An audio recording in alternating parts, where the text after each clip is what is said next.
Really interesting, but it's all about the ambience, isn't it? And the sort of Oh, yeah. pictures in your mind. It's fantastic. So, could be a shopping list for all we know. Um, Yeah.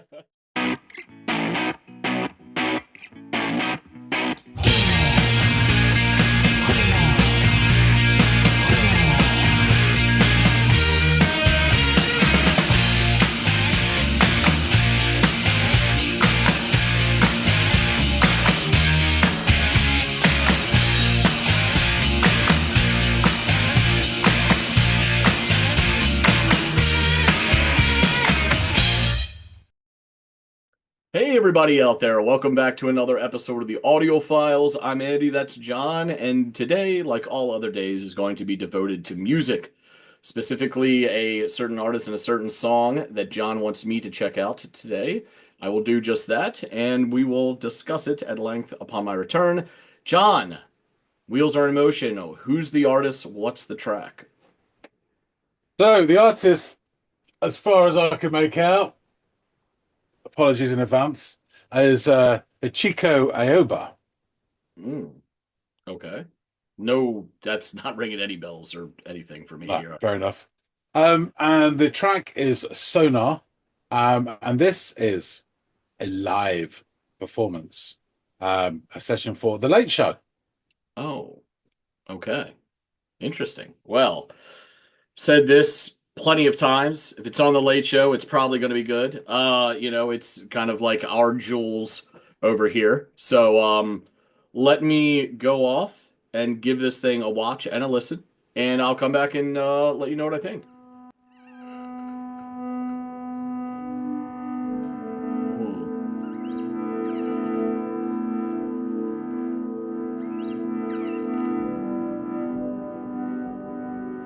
All right, we're not very far into this. I'm already like wholly intrigued, not only by this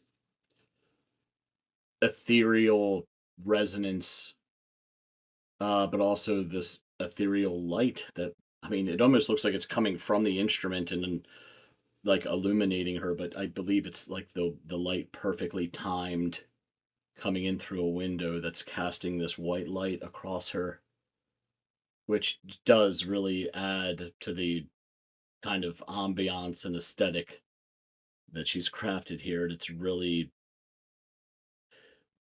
pretty and already thought provoking just mere seconds into this opening bit here. All right, let's see where we go.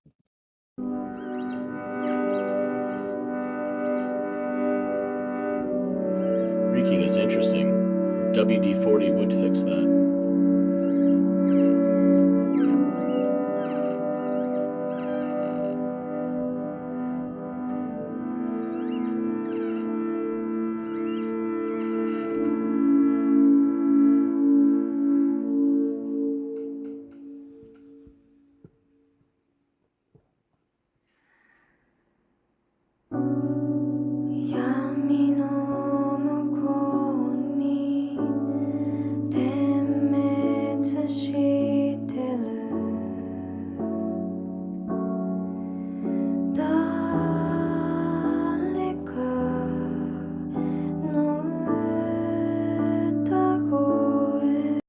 God damn. I don't, I would like to think that this has nothing to do with some of the decorations there in her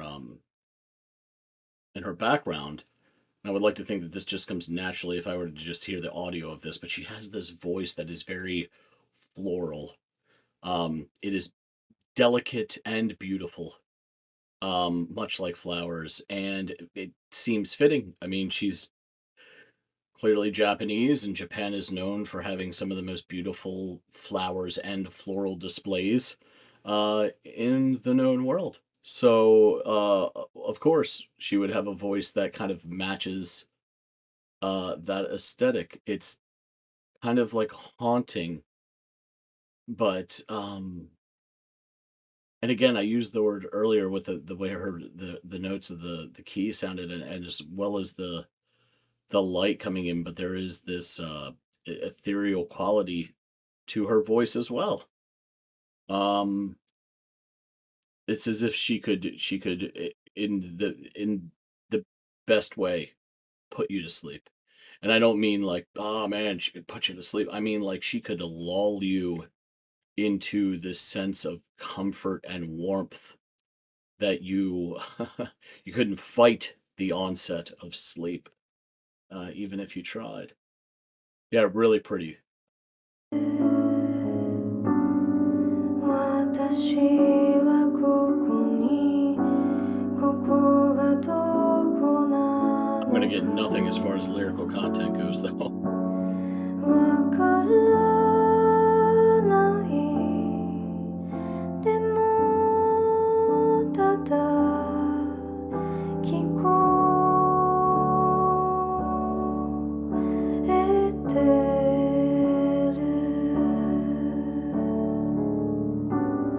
ずっと昔に落ちてきた明かりが魂のふりして君の体で息をしてるの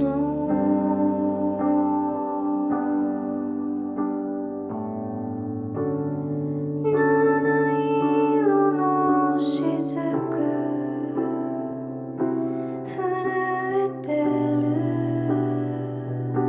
ゆりを切る明日世界がどうして Jeez Louise.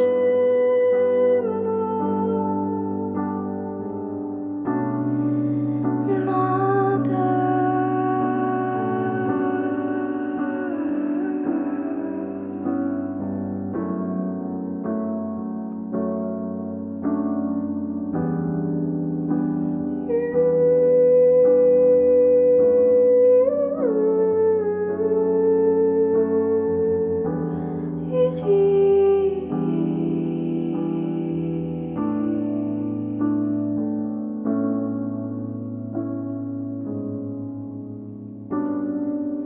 闇の向こうに点滅してる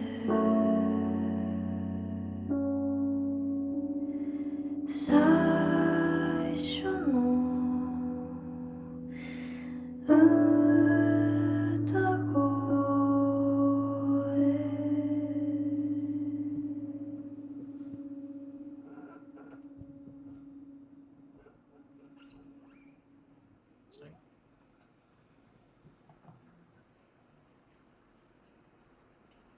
Stretch those fingers.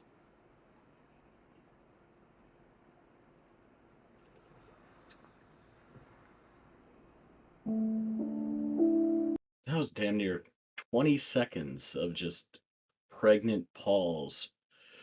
Makes you wonder if that is meant to represent something. This kind of elongated period of silence. Golly, I've heard songs. I mean, I couldn't even attempt to recount how many songs I've heard in the English language. And there are, I mean, probably a near infinite number. And yet this song, sung in a language that I am not familiar with, is more thought provoking and evocative um, than a vast majority of those tunes. So yeah, this is, I mean, very pretty and very interesting.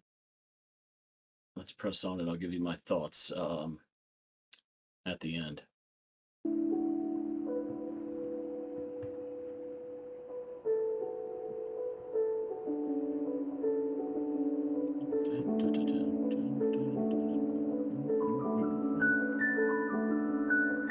Just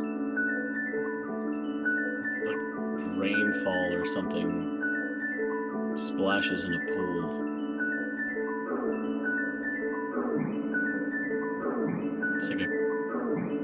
aquatic croaking.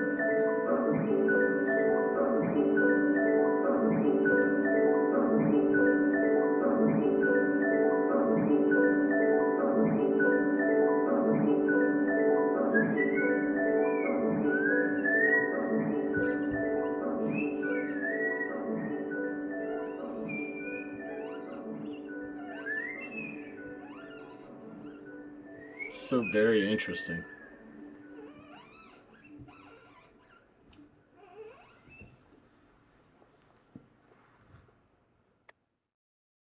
Yeah, I really liked that. I don't know I don't know to what degree or even how often I could just play this over and over again.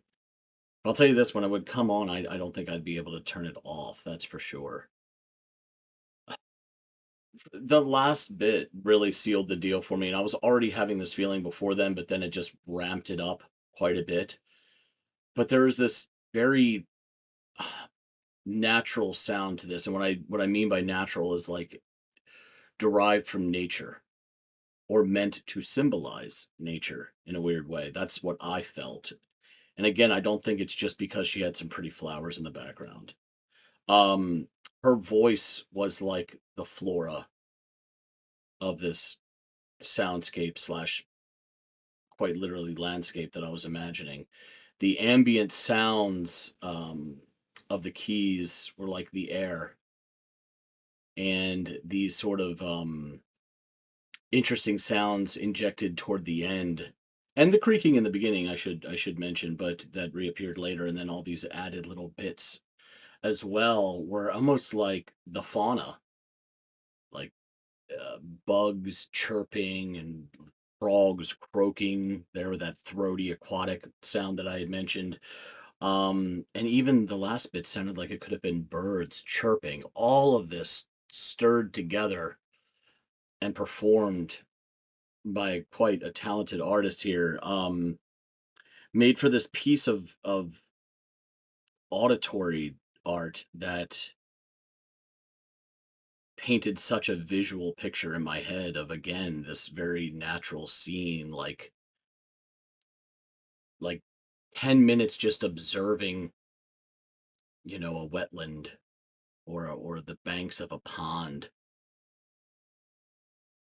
I mean, it took you somewhere. And again, for that's just coming through the sound of her voice and not what she's saying, because obviously I have nary a fucking clue. But also the beauty of the music itself painted this very vivid picture for me.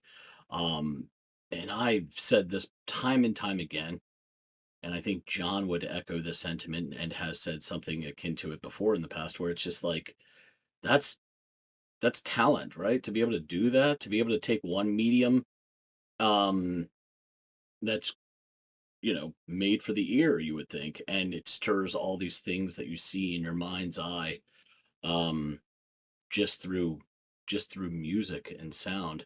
Yeah, incredible stuff. And the whole performance was very intriguing as well, just her, resolute on her own in front of these keys with this very interesting backdrop, producing all of this lovely art.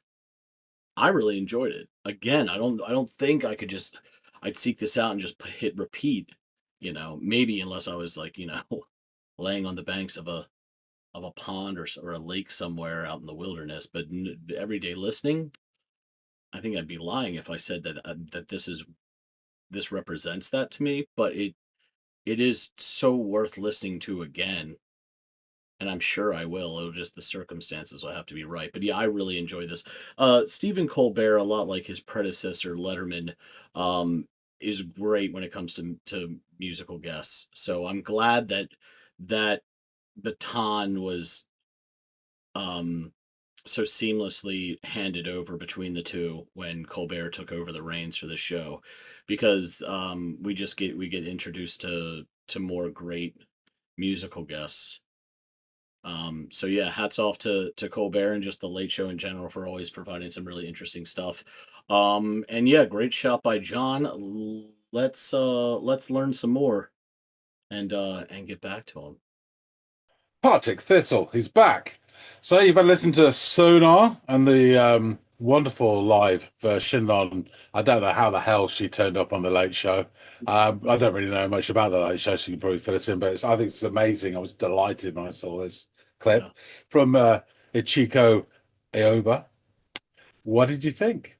Well, I too was delighted. Um, so first things first, the performance, I don't know this to be true, and I'm not sure if you do either, but you can fill me in if I'm right or if I'm not. But this screams after the world got its footing a bit during the pandemic because it still has this shot in another location aspect to it, which was done a lot during that time where we were having fewer and fewer performances in studio, and they would, some satellite performance from some location outside of the studio of whatever show was hosting it. So this had that, which was one of the kind of interesting things to come from that very tumultuous, weird time in the world where these performances were kind of interesting in their own right. Don't get me wrong, I love when it just pans over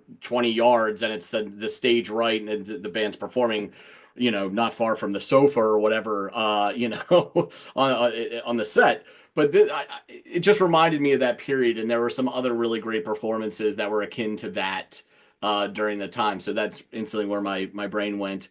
Um, you also mentioned your sort of lack of familiarity with the Late Show, which is completely understandable. You know what I mean? I'm not the most versed when it comes to Graham Norton or Jules Holland or any of their kind of shows, but I do enjoy them whenever I catch clips and bits from them.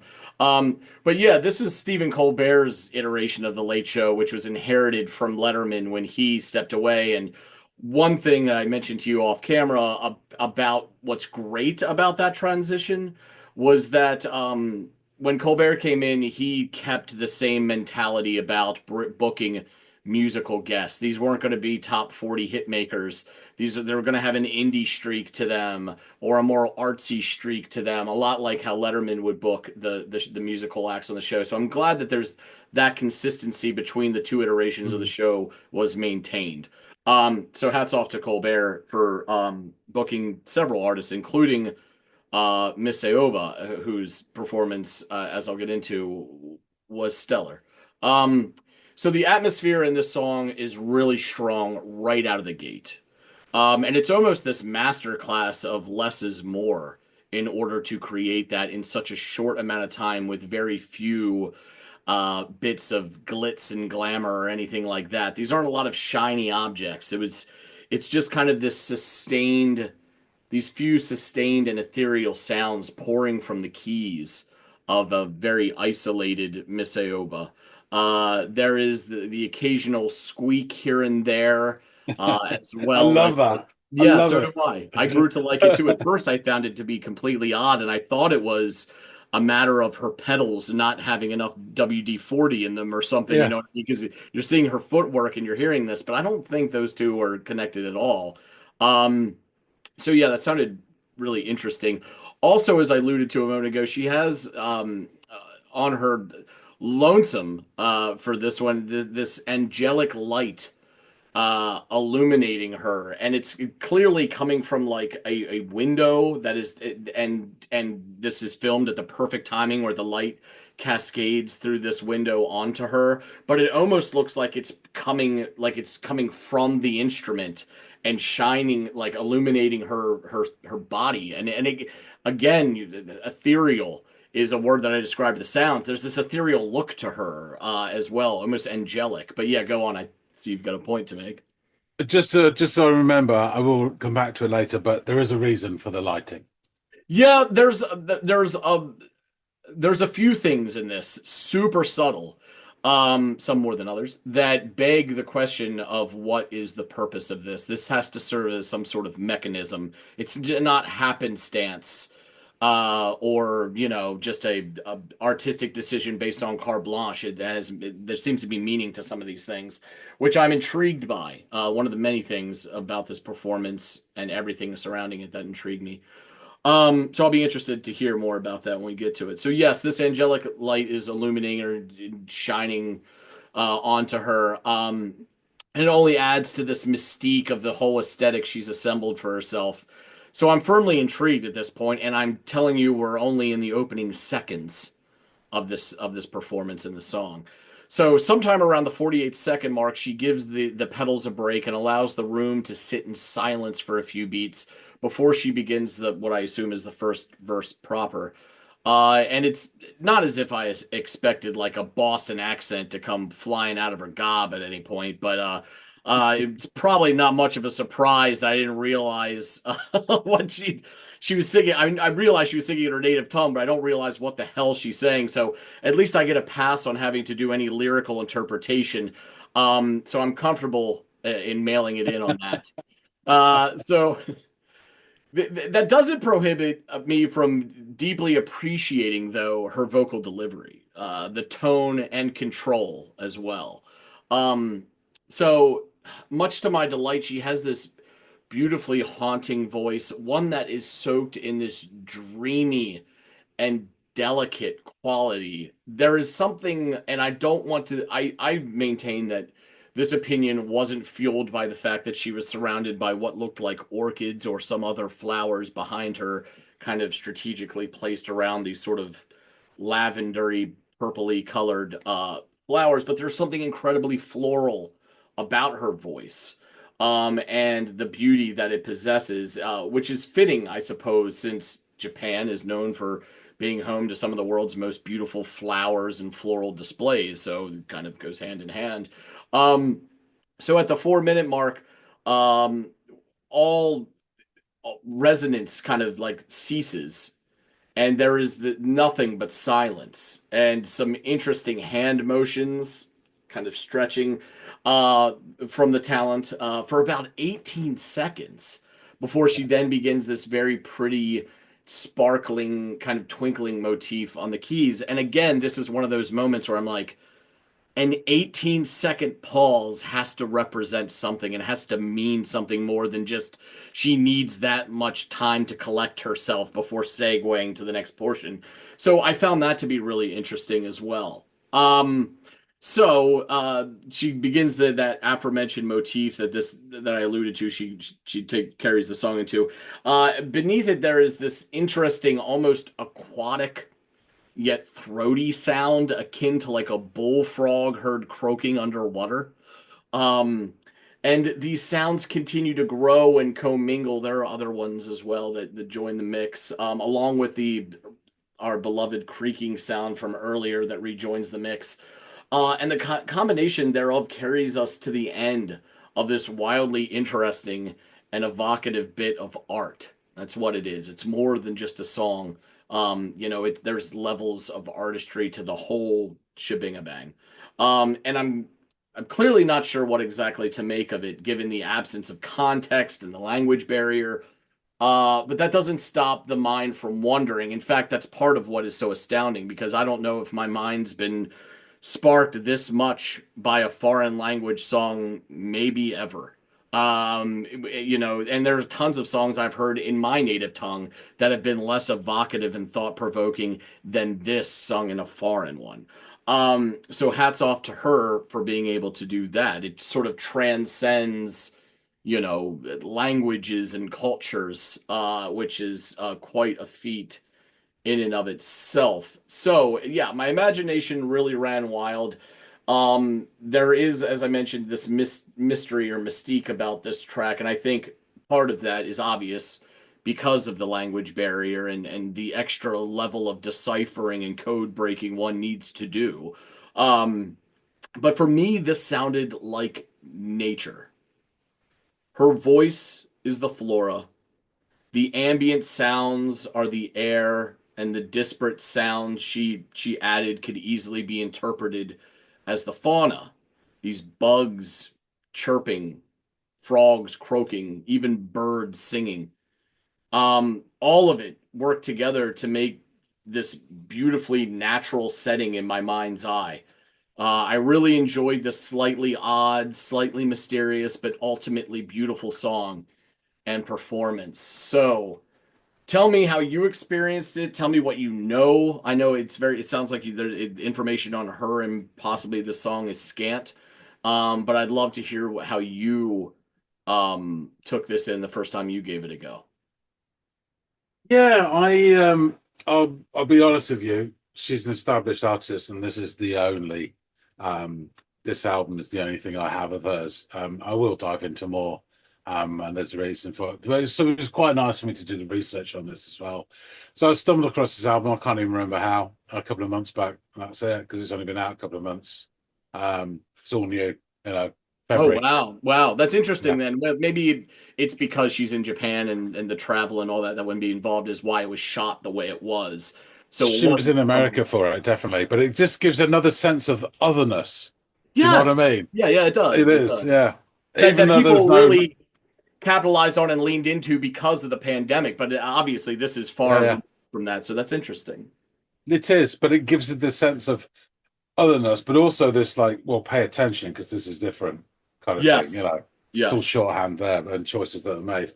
So yeah, really interesting. I was just captivated when I first heard it, so I got the album and I love it to pieces. Um, there is another song on another track on this album which I would like more. But when I stumbled across this live performance, this is the only performance I've seen of her live.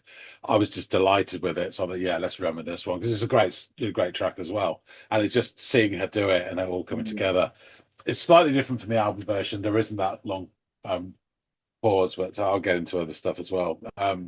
So Ichiko Aoba, born in 1990. God almighty. I She's know what you mean. a Japanese folk singer and songwriter. Her main instrument is guitar, which with it she composes most of her music. She also plays the piano, clearly, Mm. clarinet, accordion, and flute. She is known for her acoustic sound and songwriting, which are inspired by her dreams, as well as her Oh, use of field recordings in albums. So Aoba was born in Ure Ashu, Chiba, but was raised in Kyoto Prefecture in Japan. She began to learn to play classical guitar at the age of 17. Her music is inspired by Disney music and Studio Ghibli, both of which she listened to growing up. And just in case people don't know, Studio Ghibli Incorporated is a massive Japanese animation studio based in Tokyo. It has a huge presence in the animation industry, and its work has been massively well received by critics and audiences alike. They've got the biggest grossing films, I think. Among them is Princess Mononoke, Spirited Away, which is a favorite of mine, Howl's Moving Castle, Ponyo and the Boy and the Heron as well. So really big, brilliant songs, brilliant films with this music within it as well, which can be sentimental and all that stuff, but it's part of the charm. So in 2010, Aobi, aged 19, released her first album, Razor Girl. She has since released a further 9 studio albums Jesus, and eight live albums. God, She founded keep her own working. record label, Hermine, in 2020, and then started to self-release her music, beginning with 2020's album Windswept Aiden. So, inspired by the creatures that she encountered diving in the waters off a remote island, Luminescent Creatures was released on her own record label in 2025, February 2025. The album's name is derived from the last track on the previous album, Windswept Aiden. So the previous album's closing track, which I haven't actually heard yet, ends with a 2-minute recording of waves gently crashing on the shoreline. This is like field recording, You can imagine it being really sort of soothing. And then this new record is the next step that goes below the surface. So much of Obi's inspiration came from visits to the Ryukyu archipelago, which lies southwest of Kyushu, the southernmost of Japan's 4 largest islands. There, she dived into the sea without scuba gear, going as deep as the breath in her lungs would take her. She sought the colourful array of bioluminescent beings, creatures like jellyfish and algae and sea stars that have evolved to produce their own light within the ocean's crushing darkness. In press materials and interviews, she described those dives as terrifying but beautiful, acts of submission to the environment's boundlessness. It's So there you get the idea of the lighting and stuff as well. Just, really interesting. Yeah, absolutely. And she, And for all intents and purposes, nailed it, because like that's exact. I think in my reaction I had said, I feel like I'm on the shore of a pond or some lake. Granted, she was at an ocean. Nonetheless, like I yeah. heard aquatic. I mean, when you hear that croaking, it almost sounds submerged in water. Everything translated perfectly. So what a masterclass in being able to convey that to even a knuckle dragger like myself could pick up on what she was trying to illustrate there. Yeah, and I mean within the album itself, it's really charming, and it is kind of this very sort of ambient and chilled stroke folk music. But there's the sound of wind chimes and of seashells tinkling together as well and stuff, all these sort of things. Really, really nice. So on the album, there's plenty of accompaniments, there's strings as well, but the main two people is Ichiko Aoba, all vocals, classical guitar, Steiner chimes, shells, field recordings, and electric piano, and Taro Umebayashi, acoustic piano, Celesta, synthesizer, electric guitar, orchestration, and the two of them together produced this album. Luminescent Creatures, we've met, unsurprisingly, with widespread critical acclaim, and Metacritic, the album received a score of 86. And there's like plenty of like critics here. It's really interesting. A lot of the critics sort of they probably are more well, definitely are more aware of her body of work than I am. So thought it kind of encapsulate the entire thrust of her discography, namely the more minimalist acoustic sounds of her earlier albums juxtaposed against the grander, more orchestral soundscapes of her later ones. So this is like it all coming together. Everything is noise stated. Indeed, it's the overall feel of this record that makes it so wholly engrossing in my eyes. At its heart sits Aoba herself, an acoustic guitar in her hands, slowly softly playing the songs she dreamed up. Around her, further sounds materialize: lush strings, keyboard instruments, the occasional flute or auxiliary woodwind. And Flaunt wrote, Luminescent Creatures delves into the minutiae of her densely lush meanderings, where the listless of a hum can carry the heaviest of weight. We hear gentle flutes and fluttering keys traverse in and through as if they travelled far just to whisper in your ear. And the Financial Times wrote, the music drifts and sways. Taro Umebayashi's piano rises like a pearl diver heading for the surface, then darts away like a shoal of tiny fish. And Pitchfork. She's ostensibly a folk artist, but the transfixion nature of her work feels more like sorcery, as if she were weaving spells from each filigreed guitar figure and porcelain syllable. You don't need to know Japanese to understand her singing. Her music conveys an emotional resonance that eludes description, but is as familiar as muscle memory. So, for a change, quite an intelligent sort of review there from Pitchfork. On February the 26th, Aoba released the song that you just heard, Sonar, with a video in anticipation of the album's release at the end of February. The track is named after the way in which whales communicate, and the music video features a cast of characters, perhaps family, coming together to aid a beached whale, interlaid with magical scenes of Ichiko floating above the ocean. So I have the lyrics, and I have both Japanese and English translation. I'll give you a little flavour of the Japanese, but it's really pointless because I'm just going to murder it. But just so you get an idea, It's I'll give you a couple of lines. So, Yami nomo ko ni temetsu shitiru da kano uta goi watashi wa koko ni koko ga dakona no ka wakanarinai demo tada kikoeteru. And on and on. Obviously, I don't need to tell anymore. You've nailed it already. And the translation is beyond the darkness, a glimmer of someone's voice. I am here, although I know not where, and yet I hear it. A light that fell long ago, pretends to be the soul breathing in your body. A 7-colored droplet trembles awake. The world could end tomorrow, yet still, beyond the darkness, a glimmer of first song. Crazy stuff. Really interesting, but it's all about the ambience, isn't it? And the sort of pictures in your mind. It's fantastic. So, could be a shopping list for all we know.